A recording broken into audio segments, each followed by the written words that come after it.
এই মুহূর্তে আমি অবস্থান করতেছি আমার জমিতে। আমি এখন বর্তমান জমিতে দিতেছি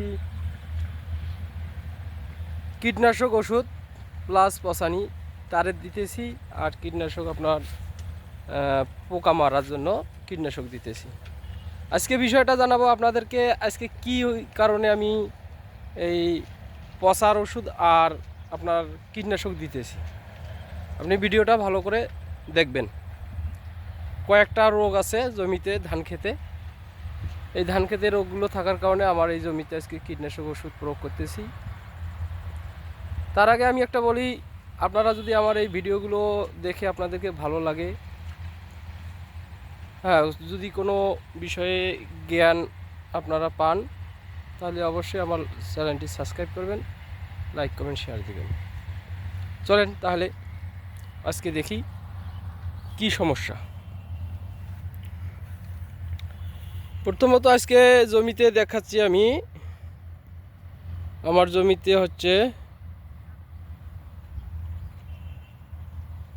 এই যে রোগটা, এক নম্বরে এরকম করে পোকা কেটে দিতেছে, যেটাকে মাজরা পোকা বলে।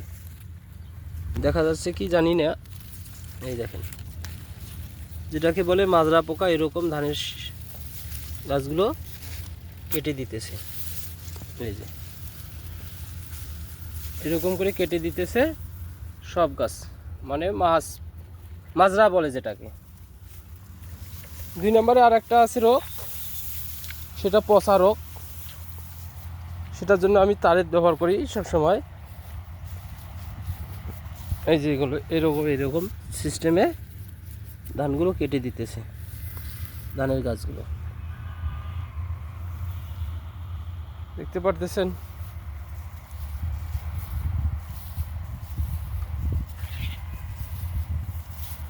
এই রোগগুলো বিশেষ করে সব জমিতে হয়েছে। আর এই যে পচা রোগ, বাস্টিং রোগ, এই যে রোগটা, এই রোগটা দেখেন, এটার কারণে পচানি ওষুধ দিতেছি। এই যে দেখেন, পচানি রোগ ওষুধ দিতেছি। আর তাই আমি বলতেছি, যদি আপনাদেরকে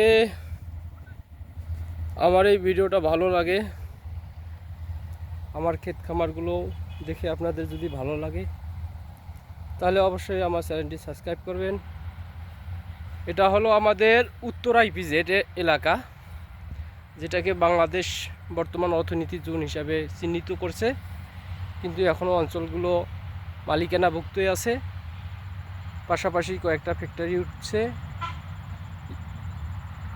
এগুলোতে, এই ফ্যাক্টরিগুলোতে হচ্ছে আপনার সাবান তৈরি হয়, গুল তৈরি হয়, তারপর কয়েল তৈরি হয়, তারপর জুট মিল আছে, ইকো জুট মিল আছে, এগুলো ফ্যাক্টরিতে সবগুলোতে। তো আশা করি ভিডিওটা ভালো লেগেছে আপনাদেরকে। আর আমাদের এই যে ছোট ভাই আজাদ সাহেব স্প্রে করতেছে, যে তো আপনাদের ভিডিওটা ভালো লেগে থাকলে অবশ্যই আমার চ্যানেলটি সাবস্ক্রাইব করবেন, লাইক কমেন্ট শেয়ার দেবেন। ধন্যবাদ সকলকে।